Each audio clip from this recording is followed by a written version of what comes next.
en punto.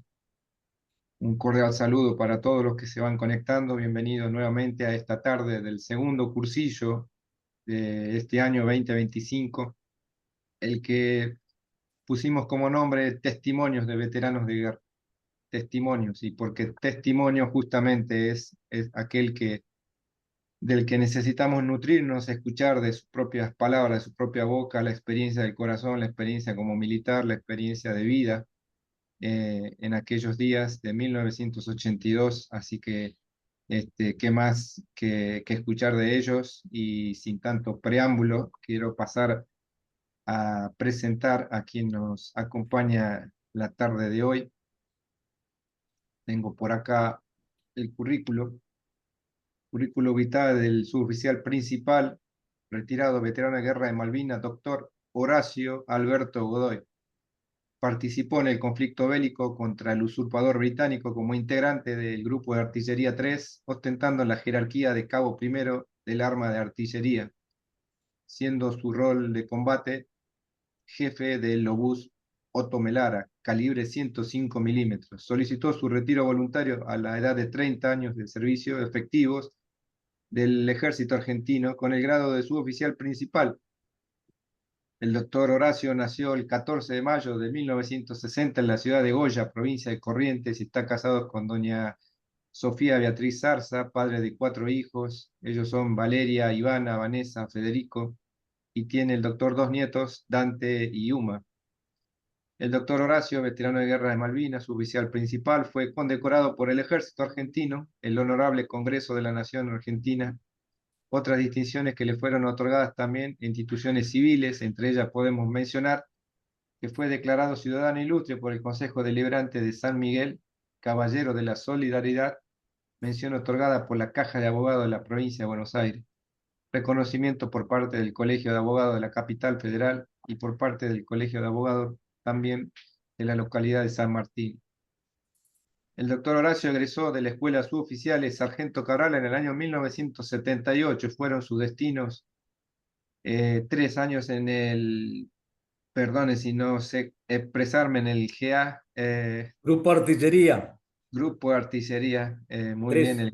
el Grupo de Artillería 3 del año 72 al 82, el Grupo de Artillería Mecanizada 1 del 82 al 84, el Batallón de Arsenal, supongo 101, del Sí. 84 al 87, GADA Grupo, 101, Grupo Grupo de Artillería de Defensa Aérea. Artillería, exactamente, del año 87 al 89, el Grupo de Artillería M, que vendría a ser De montaña. de montaña, Grupo de Artillería de Montaña, del 89 al 94, el EMG del 95 al 2002, el RA1, perdón ahí doctor, Regimiento Artillería 1. Regimiento de Artillería 1 del 2001 al 2006, donde solicitó en esos tiempos su retiro voluntario. El doctor Horacio es abogado, también egresado de la Universidad Católica de Salta, fue presidente del Rotary Club de San Miguel. Entre los años 2007 y 2008, presidente de la Asociación de Abogados de San Martín. En el periodo 2012 al 16, presidente del Rotary Club de Bella Vista, del 18 al 19, miembro del Foro de Entidades Profesionales del Noreste, integrante del Instituto Belgraniano de la región San Miguel, José Cepaz y Malvinas Argentinas. Fue asistente del gobernador del distrito 4905 del Rotary International, periodo del 2020 al 2022. Actualmente socio activo del Rotary Club de San Miguel. El doctor Horacio es autor del libro Así luchamos los artilleros en Malvinas, a la memoria de los bravos del batallón de artillería y del grupo de artillería 3, ¿no? Muy Sí. bien. Párrafo aparte, podríamos hacer mención también, destacar que el doctor Horacio, además de ser autor de un libro, Así luchamos los artilleros de Malvinas, que luego vamos a mostrar la tapa para que conozcan, es mencionado en varias páginas de otros libros: Artilleros paracaidistas, El heroico valor en combate, cuyo autor es el ingeniero Norberto Lafusa, quien relata el desempeño del batallón de artillería, y 4 de Córdoba, teniendo en cuenta que el doctor Horacio permaneció en esta unidad los 2 últimos años de combate. No. Debido a su desempeño en combate, el doctor Horacio también, su oficial principal, fue galardonado con un reconocimiento el 21 de noviembre del 2024 por parte de la Comisión Permanente de Homenaje de la Gesta del Atlántico Sur, en la que se expresan los siguientes conceptos. El cabo primero de artillería, Horacio Godoy, participó en el conflicto del Atlántico Sur como integrante del Grupo Artillería 3. Llegó a Malvinas, desempeñándose como jefe del Grupo Comunicaciones de la Batería B de la mencionada unidad, cargo ejercido hasta el 3 de junio del 82, donde pasó a desempeñarse como jefe de la séptima pieza, el obús Otto Melara, calibre 105 milímetros, de la batería C de la misma unidad, la que se encontraba situada en el Valle de Mudley, entre los montes Longnon y Tumbledon. En dicho puesto, se destacó por su permanente predisposición a encarar voluntariamente misiones de fuego arriesgadas hacia el frente oeste, acercándose a posiciones británicas en reiteradas oportunidades y sufriendo más de una vez combate de contrabatería enemigos, siendo felicitado por el jefe de batería por la permanente preocupación manifestada por el bienestar personal a su cargo. A partir del 12 de junio del 82 debió hacerse cargo de la quinta pieza de la batería B del Grupo Artillería Aerotransportada 4, en proximidades del Muddy Brook, donde permaneció hasta la finalización de los combates y del alto el fuego, allá por el 14 de junio del 82. Por lo tanto, damos nuevamente la bienvenida al doctor Horacio, que nos acompaña la tarde de hoy. El temario que nos va a compartir relatará sobre la actuación de la artillería de campaña en la Guerra de Malvinas, desde su óptica y vivencia personal, teniendo en cuenta los roles de combate que le tocó cumplir en 3 posiciones de fuego diferentes, desde la llegada de su unidad a Malvinas el 13 de abril hasta el desenlace de las hostilidades el 14 de junio del 82. Así que es un inmenso placer poder saludar a estimado doctor Horacio, un gusto que nos acompañes y que puedas, junto a los que participan de esta iniciativa, conocer y velar por el legado de Malvinas, de palabras y testimonios directos de nuestros héroes. Así que me llamo al silencio y queda todo a tu cargo. Muchas gracias.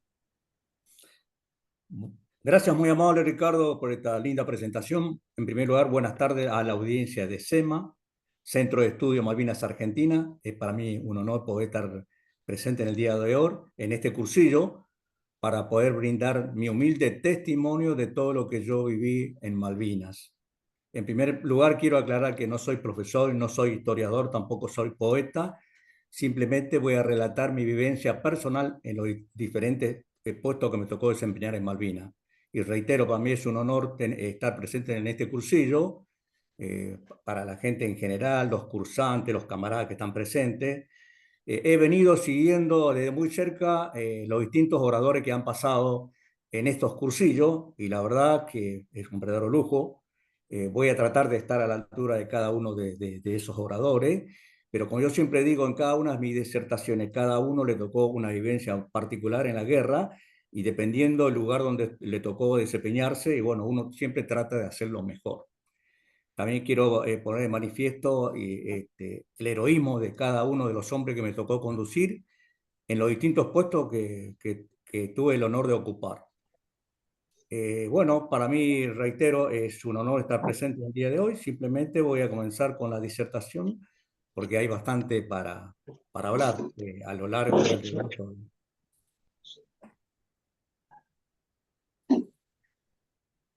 Tal cual lo expresó Ricardo, voy a hablar sobre la actuación de la artillería de campaña en la Guerra de Malvinas.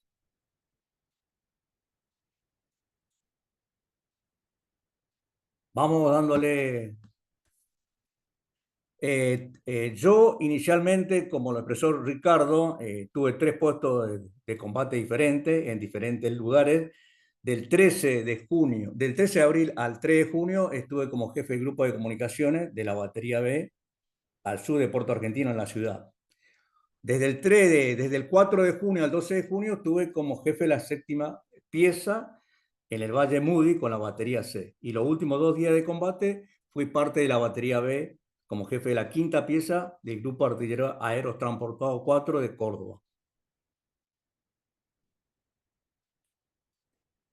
Desempeñándome como jefe del grupo de comunicaciones de la batería B del Grupo Artillería 3, tuve a mi cargo el trabajo de las instalaciones de todo lo que es la telefonía inalámbrica de la batería B, desde las piezas de artillería, el centro de dirección de tiro y el observatorio que estaba distante como a 4 o 5 kilómetros en el Cerro Zapper Hill. Pero antes de entrar de lleno a la composición de la actividad de campaña, inicialmente, como dije, estuve como jefe de grupo de comunicaciones y desde una platea privilegiada pude ver el bautismo de fuego de la batería B allá por el 27 de abril de 1982. Sería a las 19:15 horas aproximadamente, donde se recibe del Real Racic del Regimiento de Infantería 3 la presencia de elementos extraños al sur de Puerto Argentino. Se trataba de lanchones de desembarco que se desprendían de una fragata. Obviamente eran fuerzas especiales británicas que querían descender para hacer el reconocimiento de la isla. Inmediatamente con las coordenadas que nos da el Real Racic, a las 21 horas, ya con todos los elementos ajustados, la batería de tiro B abre fuego sobre esos lanchones de desembarco, ¿no es cierto? Se dispararon 160 proyectiles. Se escuchaba el retumbar de las explosiones junto con esos ruidos, se escuchaba el zapucay de nuestros soldados. Así comenzaba la acción de la artillería de campaña con su bautismo de fuego. Hasta ahí es lo más destacable que yo tuve como jefe del grupo de comunicaciones. Pero yo sentía una envidia sana porque todo artillero obviamente quiere estar con los cañones y yo en ese momento no estaba con los cañones, estaba como jefe del grupo de comunicaciones.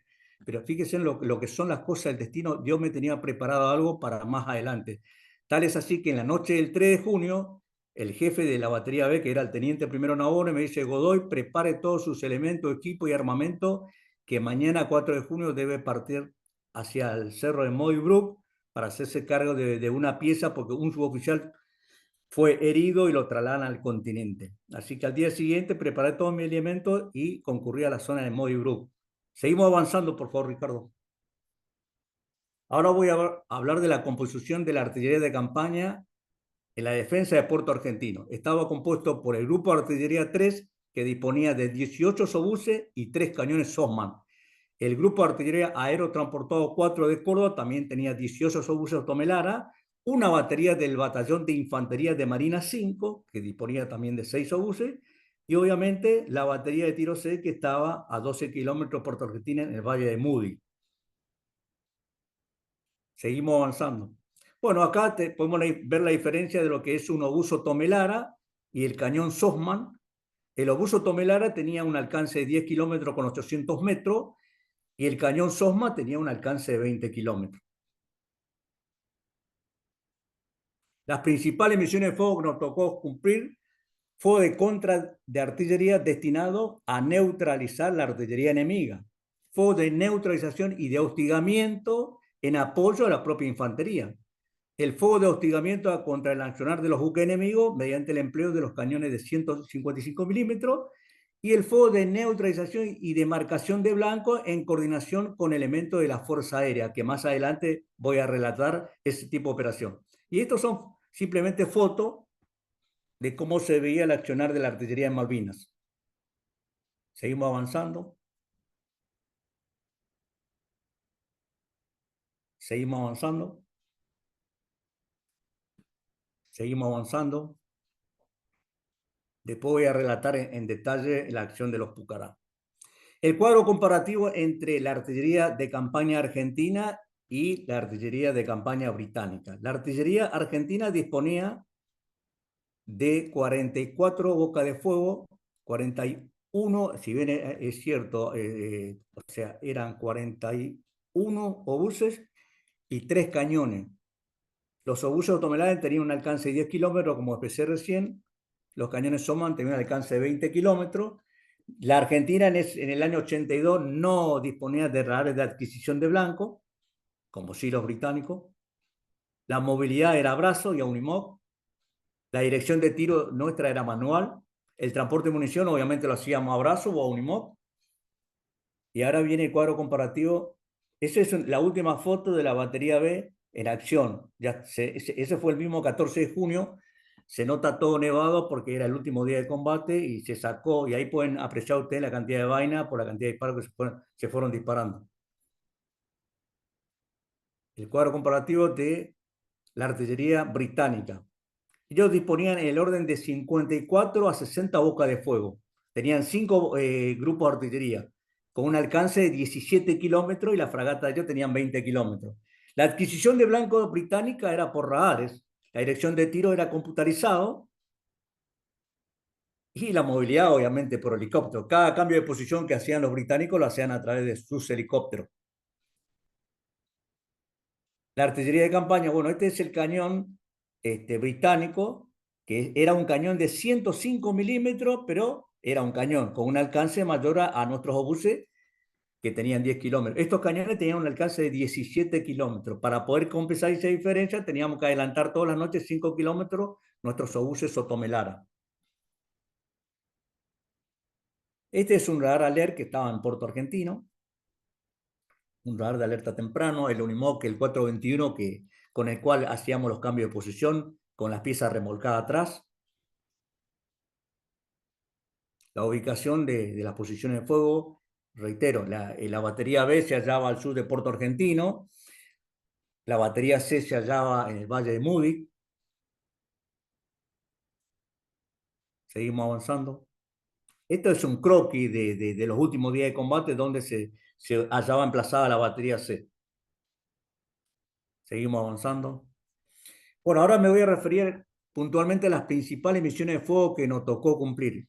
Inicialmente, la batería dio apoyo de fuego a nuestras tropas comando, o sea, los comandos nuestros. Ese apoyo a nuestro comando fue hecho en forma muy coordinada, ya que era extremadamente peligroso, por lo que realizamos el fuego muy cerca de ellos para permitir el desprendimiento del propio enemigo, ¿no es cierto? Los días, acá hay una confusión, los días 7 y 8 de junio, la artillería inglesa ubicó su batería alrededor y abierto en la zona del Monte Kent. Disponían en el orden de 5 baterías de artillería con un alcance de 17 kilómetros. Obviamente superaban a nuestros obuses, con excepción de los cañones de 155 milímetros. Entonces, para poder compensar esa diferencia en distancia, el mismo 7 de junio, el jefe del grupo Artillería 3 le ordena a mi jefe de batería que prepare 2 piezas para ser adelantada a una distancia de 5 kilómetros al oeste del emplazamiento principal para poder cumplir con esa misión. En la noche del 7 de junio preparamos los vehículos y luego de casi una hora de viaje llegamos a la posición. Una vez que llegamos a la posición, pusimos las piezas en orden de tiro, y una vez que ya teníamos todos los elementos preparados, el jefe de batería informa al jefe del grupo Artillería 3 que estábamos listos para abrir fuego sobre los blancos indicados. A las 23:55, o sea, no, corrección. Luego de una espera de una hora, luego de una espera larga y de incertidumbre, a las 1 de la mañana se dio la orden de fuego. Junto con nuestras piezas adelantadas, había previsto que el resto de la artillería abra fuego sobre distintos puntos de la isla. Esto buscaba el efecto de saturar los radares británicos a efecto de que nos pudieran localizar. Tengan en cuenta que nosotros cada vez que efectuábamos los disparos éramos detectados inmediatamente a partir del tercer cuarto tiro, porque ellos disponían de radares de contraartillería. Entonces nosotros teníamos que evitar que nos pudieran localizar. Entonces termino con el relato del 7 y el 8 de junio, el desempeño de estas 2 piezas que estaban, una estaba a cargo mía y la otra pieza estaba a cargo del sargento primero Andrada. Ahora me voy a referir a los combates llevados a cabo en Monte Londo el día 11 de junio. El 11 de junio amanece un día claro y soleado, con intensas heladas durante la noche. Pese a las exigencias del combate, el estado sanitario del personal seguía siendo excelente. Aproximadamente a las 22:15 del 11 de junio, el enemigo inicia un importante ataque en el sector oeste, incidiendo, ¿no es cierto?, en las líneas generales de Monte Harriet, Dos Hermanas y Monte London. Apoya su accionar con fuego de artillería de campaña y naval. Una vez más, aplica su gran capacidad para el combate nocturno. Tengan en cuenta que los ingleses tenían todo, sus propios visores nocturnos, lo que les facilitaba poder actuar durante la noche. Por eso es que el 80% de los combates en Malvinas se llevaron a cabo durante la noche. Los combates son intensos. Monte Harry y Dos Hermanas, defendidos por elementos del Regimiento de Infantería 4 y el Regimiento de Infantería 6, son aplastados por el intenso fuego británico. Ahí se pierde contacto, ¿no es cierto? Se pierde comunicación con los observadores adelantados nuestros que se hallaban en esos dos cerros. En la zona de Monte London, defendido por elementos del Regimiento de Infantería 7, allí la situación no es menos seria. Nuestro observador adelantado, el teniente Ramos, por radio pide fuego de iluminación. Una vez que esto se ejecuta, agrega: hay ingleses por todos lados, gritan como locos. Muchos caen, pero vienen más. Creo que estamos rodeados. Esto era aproximadamente ya a las 4 de la mañana del 11 de junio. Nuestra tarea se multiplicó de tal forma que tuvimos que brindar apoyo de fuego en 180 grados, con la dificultad de tener que mover las piezas para poder girar a los lugares donde nos podían apoyo de fuego. La dificultad era que era totalmente de noche y se complicaba efectuar esos tipos de fuego. Esta situación en Monte London continuó durante toda la noche. Los combates en London comenzaron a las 22 horas y se extendieron hasta el amanecer del día 12 de junio. Como podrán apreciar ustedes, nosotros toda la noche no paramos brindando apoyo de fuego. Cuando todo parecía estar al límite de nuestra resistencia física, el jefe de la batería recibió un llamado del jefe del grupo de artillería 3, donde los felicitaba y que debido a nuestro esfuerzo habíamos conseguido detener y desbaratar un ataque enemigo que venía a la zona defendida por el batallón de infantería de Marina 5.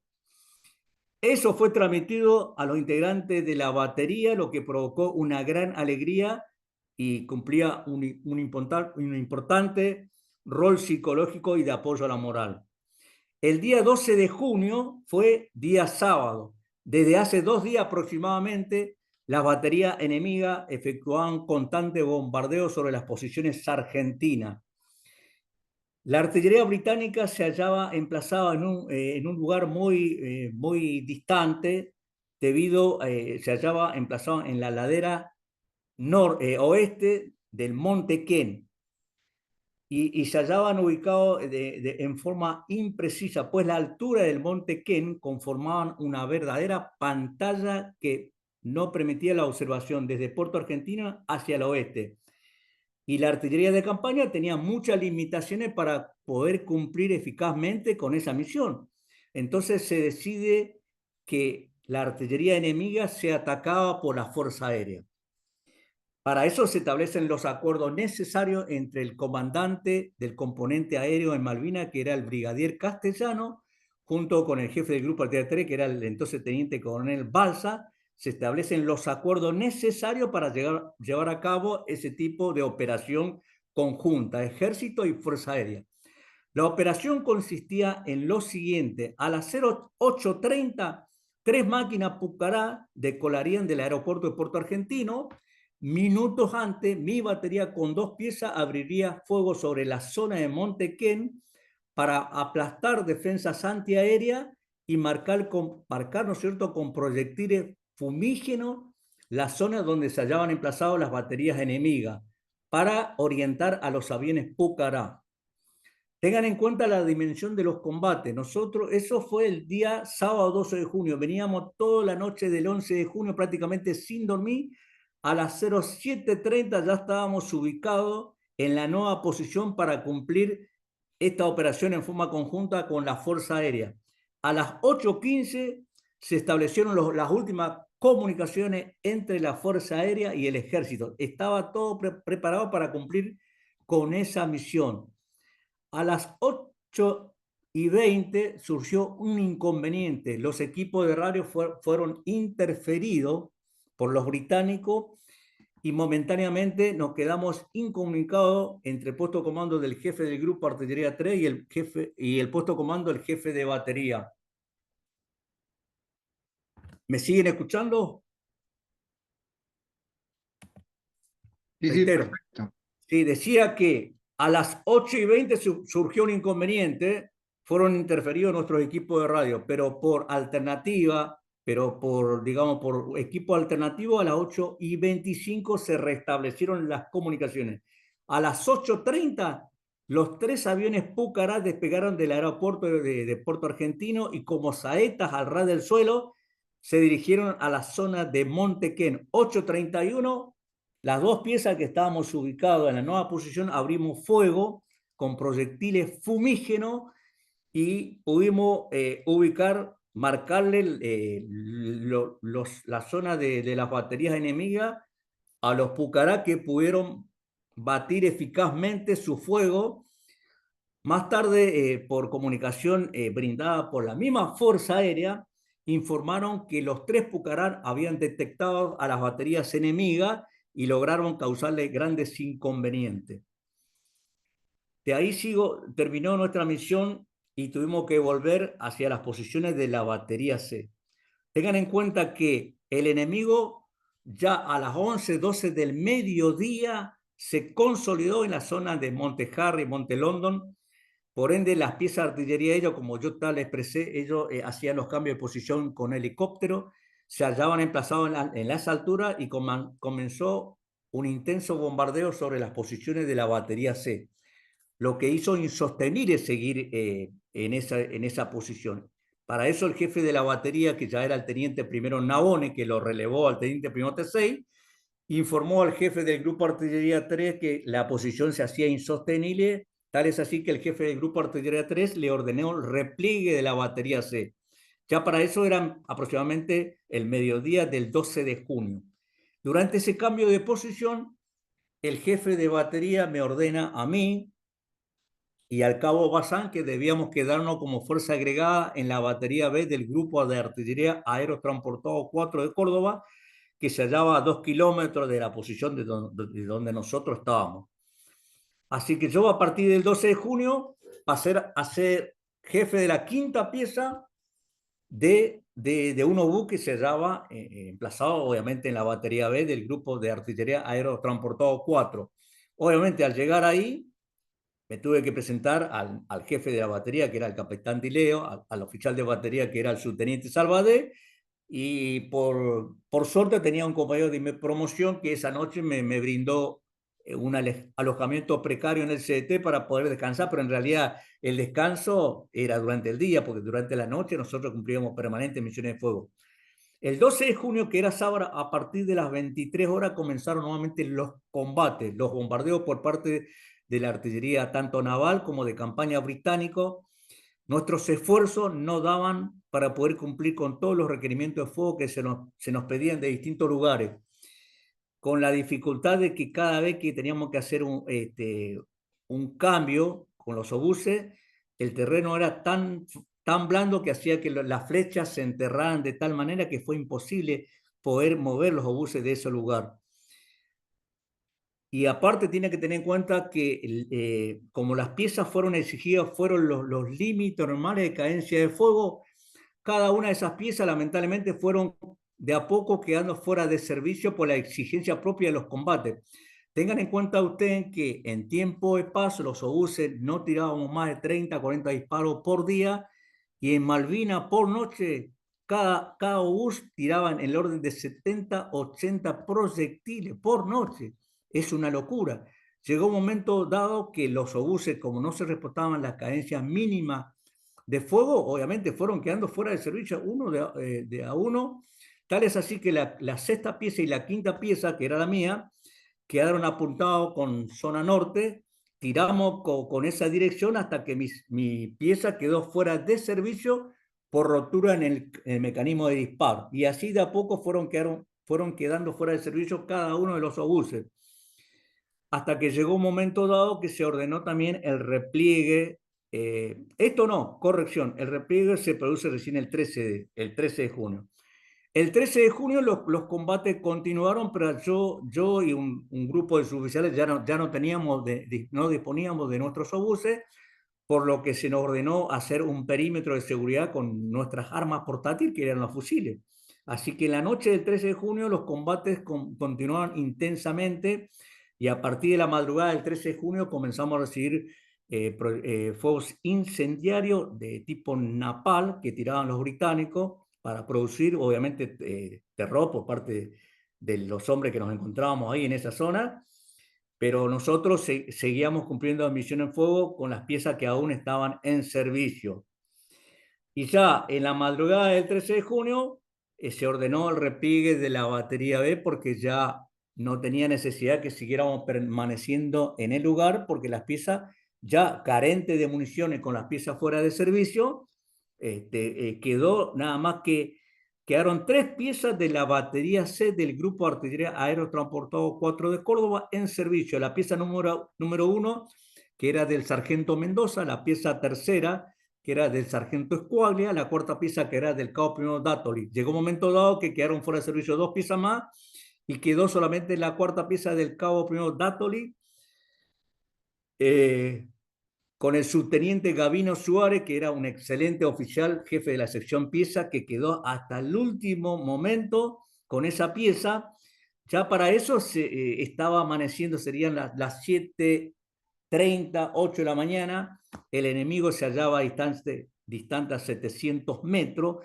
Tal es así que se ordenó puntería directa, algo atípico en la artillería. La artillería efectúa tiro en forma indirecta. Esto digo, ¿por qué? Porque los obuses están a 10 kilómetros y los cañones a 20 kilómetros. Por ende, el artillero no ve al enemigo. Por eso es que la composición de la artillería está prevista de la siguiente manera. Los ojos de la artillería de campaña es el observador adelantado, que es un oficial que está en las alturas dominantes junto con la infantería, con un binóculo, con una cartografía, para pasar las coordenadas al centro de dirección de tiro que se halla al lado de los cañones. Este centro de dirección de tiro transforma eso en voces de mando, esas coordenadas en deriva y alza, y el oficial de batería transmite esas órdenes a las piezas para poder cumplir con las distintas misiones de fuego. Sigo relatando. Entonces, el día 14 de junio queda la última pieza, luego de tirar aproximadamente en el orden de 15, en el orden de 15, 17 disparos en forma directa contra los británicos. La última pieza, el último proyectil que cargan queda atascado en la recámara y hace imposible que se pueda avanzar con ese proyectil. Tengan en cuenta que los cañones no se le hacía el mantenimiento y por cada disparo efectuado quedaban restos de pólvora y cosas dentro de los tubos y hacía que se complicara el ingreso de cada proyectil. Se hizo todos los esfuerzos, ya para esto ya serían las 8 de la mañana. El subteniente Gavino Suárez tuvo que ordenar con tristeza el repliegue de esa pieza. Seguimos avanzando, Ricardo, por favor, más adelante. Yo tengo que volver un poquito para atrás. Espera un poquito, Ricardo. El 14 de junio es el último día de combate, es un día lunes. La situación se tornó irreversible. Nuestras posiciones habían sido totalmente desbordadas y como expresé, la última pieza que cumplió esa misión de fuego fue la cuarta pieza del cabo primero Dátoli. Ahora lo que vamos a ver a continuación son las distintas fotos de las trincheras ubicadas en proximidades de las posiciones de artillería, como ustedes pueden apreciar. Seguimos avanzando, por favor. Estos son los combates nocturnos. Se ven las trazantes. Seguimos avanzando. Esto es la zona de Monte Harriet. La zona de Monte Ken, donde se hallaban las baterías de artillería enemiga. 2 hermanas. Este es el Valle Moody. Este Valle Múdico, el Valle de Moody, donde estaban ubicados la batería C, la foto del sector izquierdo, donde se hallaba emplazada nuestra batería de artillería con 8 obuses. 6 obuses eran del grupo del grupo artillería 3 y 2 obuses que estaban agregados, que eran del grupo artillería aerotransportado 4 de Córdoba.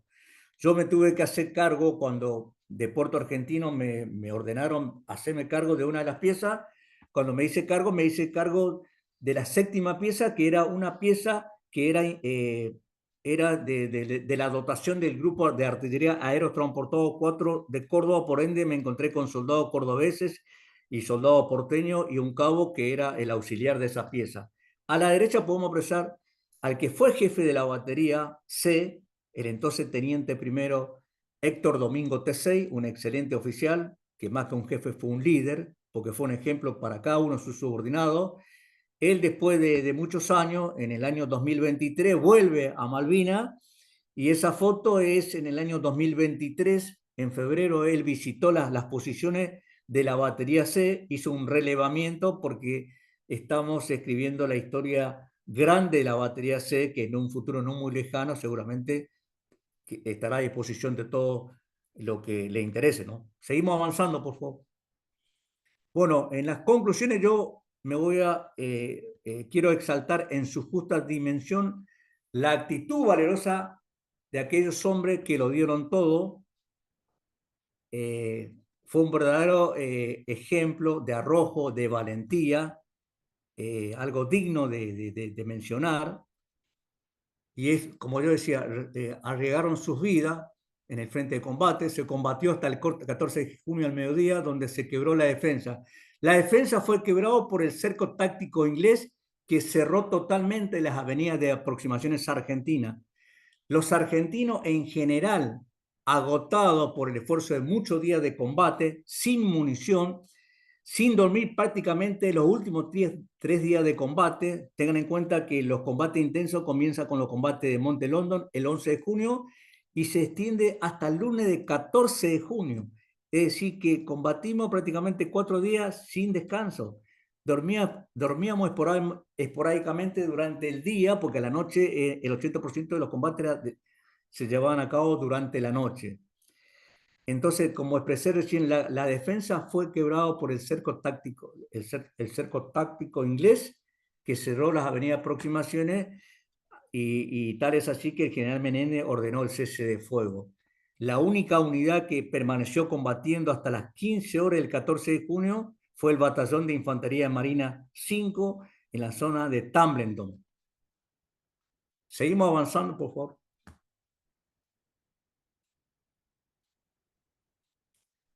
Quédate ahí un poquito.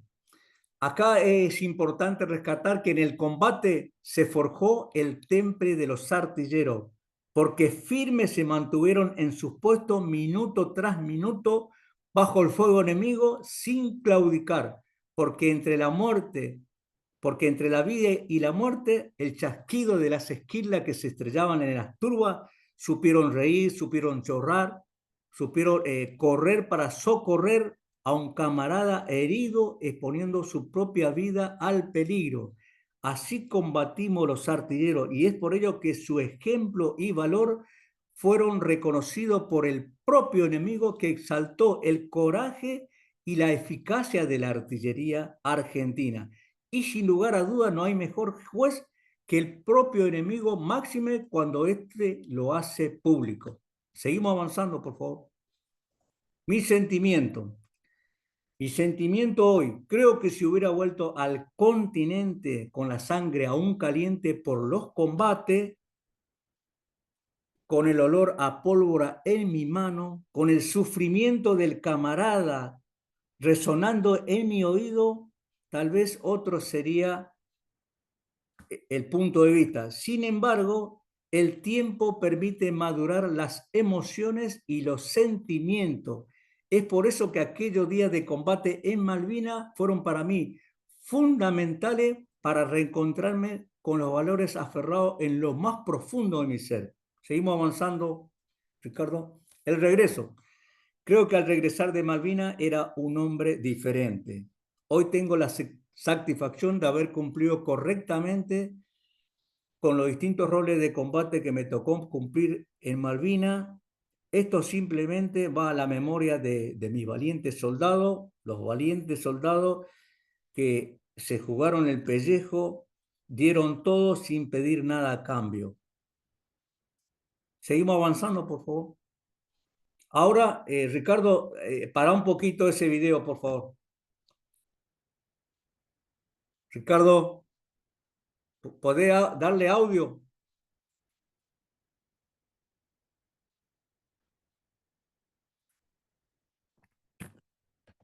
¿Está viendo el audio? Quedamos en silencio. Ahí le pongo el audio un segundito.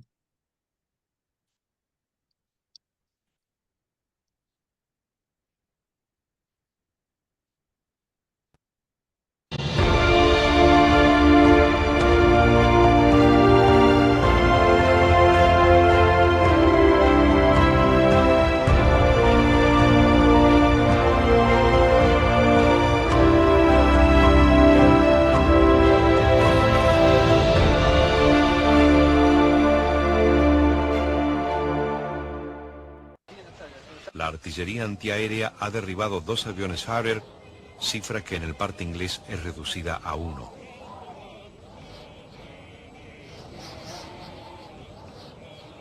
Pasado ya el tiempo de la guerra, este modo tan peculiar de leer los hechos, corrigiendo lo sucedido y atenuando el número de bajas propias, se trasladará de los partes diarios británicos a la versión oficial definitiva.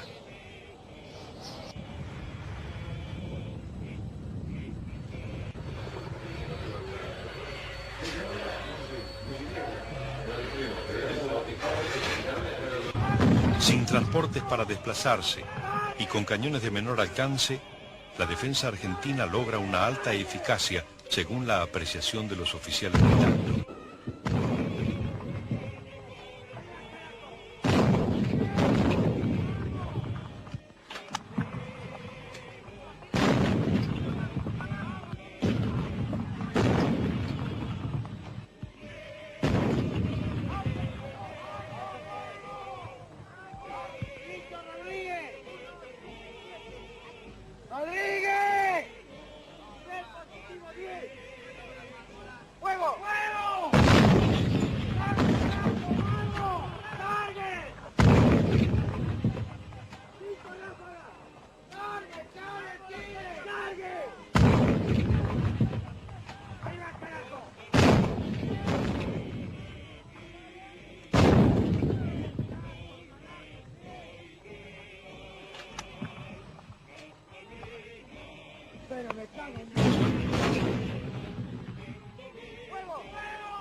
De Omar solicita fuego sobre el hondo, sobre la cresta del hondo, sobre la cresta del Atento Marco. Podemos combatir entonces el punto de comprobación 112 con el grupo artillería completo. Con el grupo, voy a iniciales para el grupo artillería. Para el grupo van, voces de mando, iniciales para el tiro. Grupo van, voces de mando, iniciales para el tiro. Explosiva, lote X. Explosiva, lote X. Instantánea, carga 6. Instantánea, carga 6.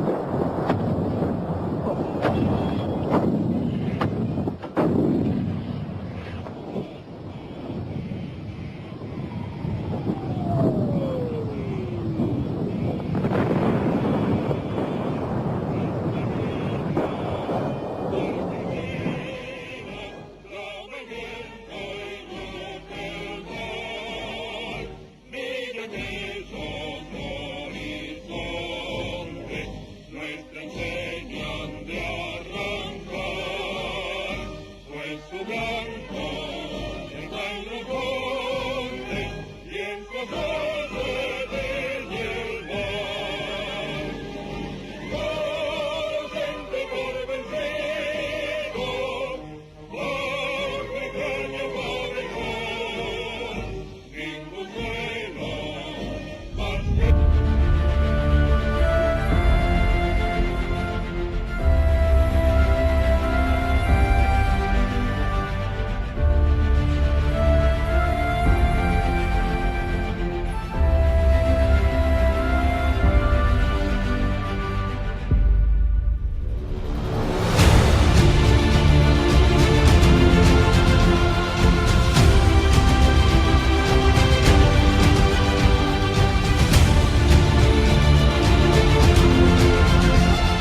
Gracias, Ricardo, muy amable. Acá termina mi presentación.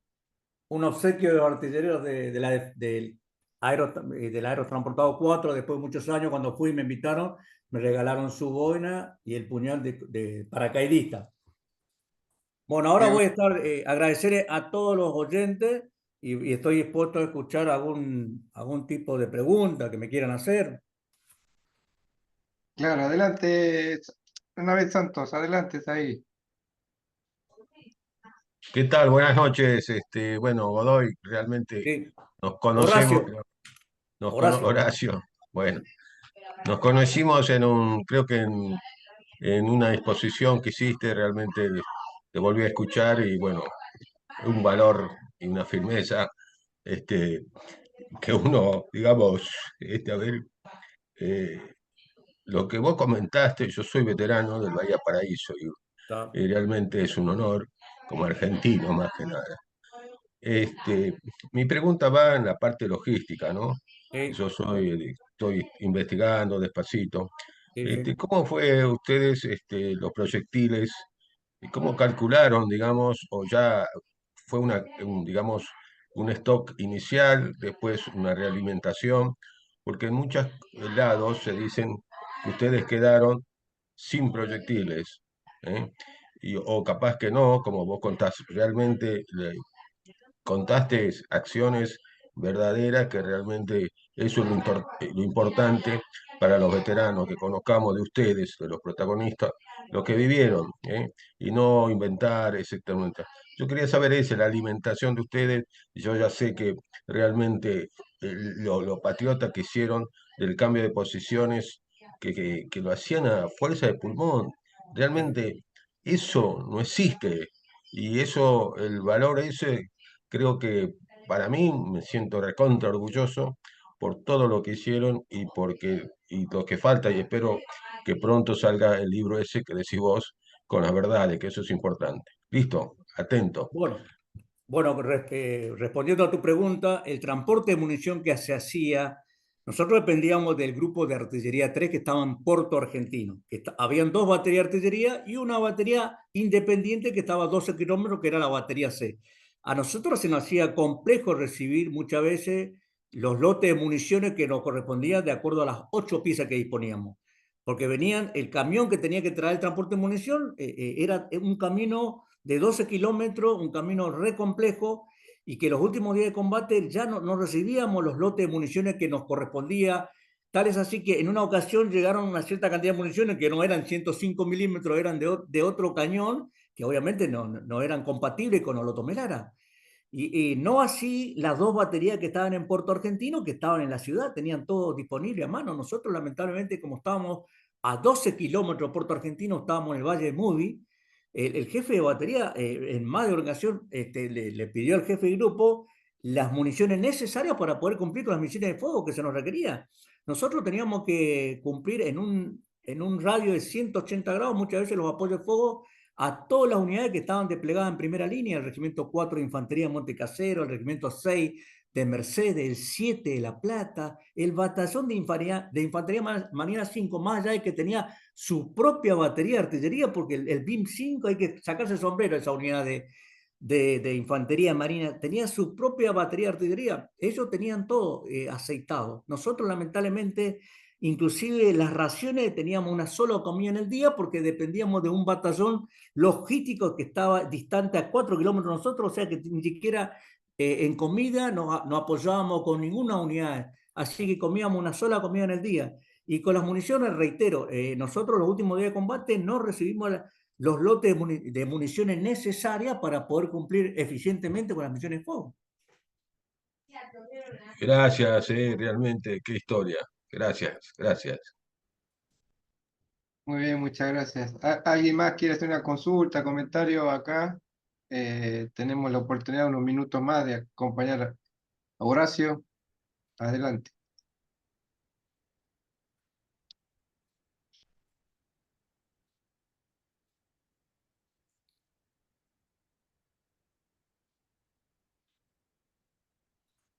A ver, en el chat dice un lujo la exposición, Emiliano. un lujo esos artilleros de su Otto Melara, modelo 56. Eran modelo 56, Horacio. Te El cuento año, como los obuses Otomelara que vos estás viendo acá, una réplica. mirá, El primer obús son de origen italiano. En el año 56 se fabricó el primero, pero nosotros recibimos una dotación nueva que se fabricó en el año 80. ¿Ven desde ahí el Otomelara? sí, sí, sí, se lo ve, sí, Fíjate lo sí. que es esto Otomelara. Este es una réplica exacta de lo que es el Otomelara con su retroceso. Fíjense cómo tiene el movimiento. Claro, Estos son los Otomelara que nosotros ¿cómo? Manejamos en Malvinas. Y tal cual lo dijo este señor, la primera dotación de Otomelara fueron fabricados en Italia en el año 1956 y nosotros recibimos en el año 80 una dotación de obuses Otomelara nueva. Y esto que tengo acá es una cartografía con las dos bajas que tuvo el Grupo Artillería 3, que es el Teniente Ramos, que era el observador adelantado que muere en Monte London, y el cabo primero Quispe, que muere el 13 de junio por la onda expansiva de un proyectil. sí, sí, sí, sí. Una Qué bueno. preguntita, ¿el Otto Lomerara del 80 también es italiano? Sí, también era italiano, sí. Sí, sí. Gracias. Ajá. Muy bien, ¿qué tal el trato cuando cayeron prisioneros? ¿Qué tal el trato de los británicos? Bueno, el trato que nos brindaron los británicos fue excelente, fue un trato de caballero, porque ya cuando terminaron las acciones el 14 de junio estuvimos prácticamente 3 días más dándonos vuelta por Puerto Argentino, hasta que se ordenó que nos desplacemos a la zona del puerto, no el aeropuerto, del puerto donde estaban el buque Canberra. Nosotros venimos como prisioneros de guerra en el buque Canberra, un transatlántico británico. De ahí habían lanchones de desembarco, nos subieron a esos lanchones y nos llevaron hasta el Canberra, que estaba como a 600 metros de la costa del puerto de Puerto Argentino, ¿no? Claro, Una vez que llegábamos al Canberra, subíamos y teníamos los soldados ingleses que nos hacían, nos revisaban, nos hacían el cacheo, si no traíamos armamento, cosas raras, y ahí estaban los médicos de la Cruz Roja que nos examinaban desde el punto de vista médico para ver si estábamos bien y de ahí nos asignaban un camarote y íbamos los camarotes de a poco asignados en el Canberra. Pero el trato fue de respeto por parte de los ingleses como soldados, ¿no? qué bueno. Qué bueno. Muy bien, muy bien. Bueno, ¿alguien Otra más tiene pregunta, algo?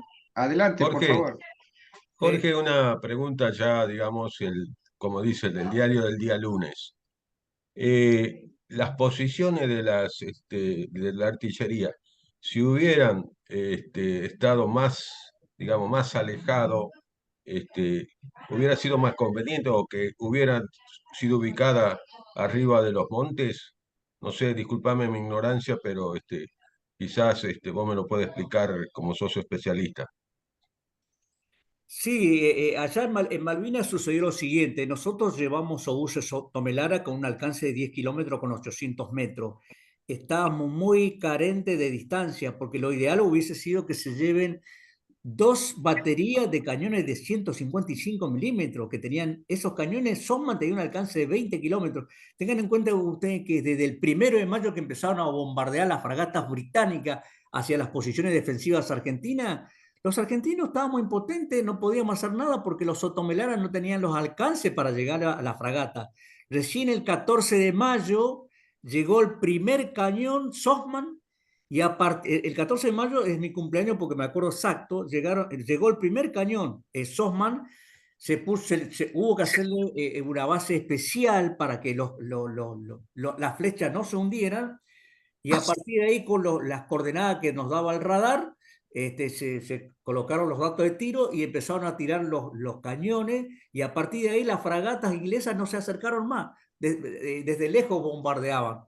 Lamentablemente, el tema de los obuses Tomelara, por más que nosotros no hubiésemos ubicado a algunas alturas que no hubiésemos tenido, en las alturas estaban la mayoría de las unidades de infantería que habían hecho su zona defensiva, junto con nuestros observadores adelantados, que eran los que nos daban los datos de tiro al centro de dirección de tiro para que lo transformen en voces de mando. Pero así fue. Lo que hubiese sido ideal, tener más cañones de largo alcance, que eran los cañones Sosman. Y teníamos acá en el continente esos cañones, como decís Sí, vos. teníamos dos grupos de artillería. El grupo de artillería 101 que estaba en Junín, provincia de Buenos Aires, que tenía tres baterías de artillería con esos cañones, y el grupo de artillería que estaban en azul, que también tenían esos cañones. Lamentablemente, las cosas se improvisaban en ese sentido, digamos.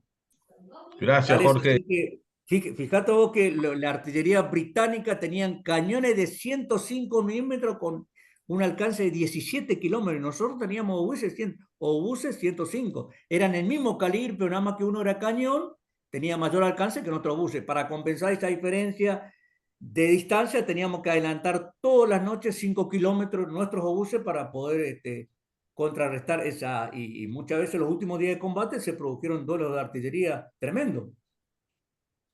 Claro, vos comentabas que se hundía en el piso, ¿no? ¿Qué peso habrá tenido cada uno de estos equipos? Tenían 8 toneladas, pero cada vez que nosotros tirábamos con los obuses, las flechas que sostienen el otomelara, que son estos que te voy a mostrar, por cada disparo, estas flechas con las uñas extractoras que tienen acá, se hundían en los flancos y hacía que el retroceso a veces tocaba la tierra. Por eso a veces teníamos que sacar para ponerlo en otro lugar y seguir tirando. Pero esto era lo que pasaba en Malvinas. Aparte, tengan en cuenta que no se respetaban las cadencias máximas de fuego. En tiempo de paz nosotros nos tiramos más de 30 proyectiles y en Malvinas eran toda la noche en el orden de 70, 80 disparos por pieza, por cañón. Qué bárbaro, sí. Muy Una bien, ahí. consulta. Sí, Perdón. adelante. Sí. Tengo entendido, disculpe la ignorancia por ahí, ¿no? Que había 2 calibres de cañones OSMA. Había uno que tenía muy buena distancia. ¿Qué cree usted que hubiese pasado si hubiésemos tenido la cantidad suficiente de esos cañones desde el comienzo del conflicto? Sin lugar a duda, como yo siempre pongo de resalto, si hubiésemos tenido 2 baterías de artillería con cañones de 155 milímetros, que eran los Sosman, la situación hubiese sido totalmente distinta. Fíjate vos que inicialmente llegaron 2 cañones Sosman el día 14 de mayo, y después llegaron prácticamente 2 días, ya 2 cañones más, ya cuando estaban terminando las acciones, o sea que no alcanzaban a entrar en combate esos 2 cañones. Pero estos 2 cañones Sosman era lo que tenían a raya a los buques que desde el 1 de mayo hasta el 14 de mayo empezaron a bombardear la zona defensiva argentina y nosotros no teníamos con qué tirarle porque los Velara tenían 10 kilómetros de alcance. Y cuando llegaron los Sosman, la situación cambió. Tal es así que en una situación arriesgada, 2 aviones Sea Harrier se acercan a la zona de los Sosman para silenciar a los Sosman, porque los Sosman le daban un verdadero dolor de cabeza a la flota británica. Entonces el comandante el comandante de la fuerza británica, de la fuerza tarea, ordenó que 2 aviones trataran de silenciar a esos cañones. Uno de esos cañones, un día antes, que fue el 13 de junio, quedó fuera de combate porque, digamos, cuando ataca el Harrier en vuelo rasante, lo hiere al jefe de la pieza y a varios soldados. Inclusive había un perrito que le decía Tom que muera en esa acción también, pero es así como decimos. Es así como vos decís, si hubiésemos tenido más cañones de largo alcance como los Soman, desde el principio la situación hubiese sido distinta. Carlos. Muchas gracias por la respuesta más que clara. Sí, yo había escuchado también, no sé si será cierto esto, ¿no? Que en un momento habían puesto caños, no sé si eran de 110 pintados, para simular que había cañones Osma en la costa, para que en las fotos aéreas que tomaba la inteligencia inglesa, para que creyeran de que la costa estaba protegida por los cañones porque le tenían miedo a esos cañones. No sé si será así, pero bueno, lo escuché. Es así, eso se llama medida de seguridad de contrainteligencia y velo. Nosotros armamos infinidad de posiciones simuladas, poníamos cualquier caño, le poníamos reenmascaramiento y obvio, el satélite británico o yanqui desde el cielo, desde arriba, veía y ellos pensaban que eran posiciones de artillería y tal es así que en más de una ocasión han bombardeado en esos lugares y después se dieron cuenta de que efectivamente no había nada y por eso decían que los argentinos fueron astutos para engañarnos. Sin lugar a dudas, la inteligencia argentina creo que quedó bien plasmada lo que es, ¿no? Así que bueno, gracias, un orgullo para mí la exposición, compartir con usted. Le mando un abrazo. Gracias, muy amable. Muy bien, Horacio. Acá Mario pone un comentario en el grupo, dice, indudablemente que solo el amor a la patria, al temple y el espíritu militar hizo que toda la artillería pudiera resistir tanto sin descansar, mal alimentado y con escasa provisión de municiones. Mi respeto para toda la artillería argentina, que viva la patria, hermano Horacio, dice Mario Pavetti. Gracias, Mario Pavetti, decirle. Pero Muy fíjate vos, el bien. 14 de junio a las 5 de la mañana la infantería ya se había replegado en su totalidad y los artilleros quedamos en primera línea. Y ya a partir de las 07:30 se nos ordenó puntería directa, es atípico en artillería, porque siempre trabajamos en forma indirecta, porque no lo vemos al enemigo. Pero el 14 de junio lo teníamos a los ingleses, lo teníamos a 700 metros de nosotros. Empezamos con puntería directa a tirarlo. También así nos empezaron a llover proyectiles de todos lados, obviamente. Bueno, Ricardo, si Muy bien, muchas gracias. Bueno, un placer escucharte, Horacio. Un gusto a todos haber participado esta tarde acá compartiendo el testimonio de Horacio. Los invito a seguir participando de otros testimonios que van a venir el próximo lunes. Y obviamente, que viva la patria, Horacio, y un honor y gloria para nuestros artilleros y cada uno de nuestros soldados. Viva viva la la patria. patria y te, Aplauso. te felicito, Ricardo, por lo tuyo. La verdad que es un esfuerzo importante lo que haces y te felicito que estos cursillos sigan avanzando y que consigan el aval de algunas universidades para que siga creciendo en el tiempo, ¿no? Te felicito por Ahí el vamos, ahí esfuerzo, vamos, porque ahí vamos a vamos, ahí decir vamos. Sí, que estás solo. Así que sí, felicitaciones sí. y gracias a vos y a todo el auditorio que me escuchó en el día de hoy. Muchas gracias. Un abrazo grande. Igualmente, hasta luego para toda la audiencia. Hasta luego, suerte.